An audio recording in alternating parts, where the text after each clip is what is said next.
jumpain saya, Pak Didin, gimana caranya nih? Nggak ada lagi nih. Baru-baru kami terus dari Jerman di Ketambe di Aceh Tenggara, accident. Kemudian kami berangkat Sungai Alas itu. Jadi apa? Luka-luka parah lukanya. Dia mungkin asuransi negara di Jerman nggak bisa klaim.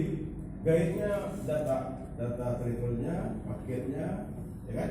Itinerary-nya, guide-nya. Pas di guide, anak sakuna guide-nya.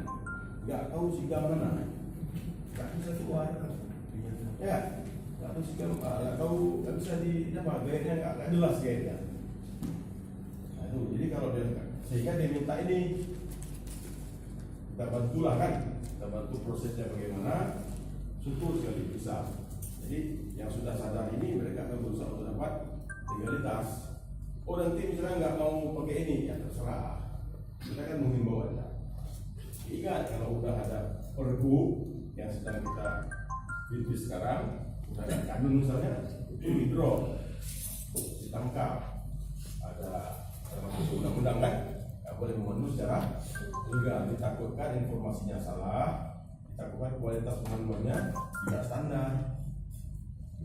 Jadi ini berhubungan dengan informasi yang resmi tentang Aceh.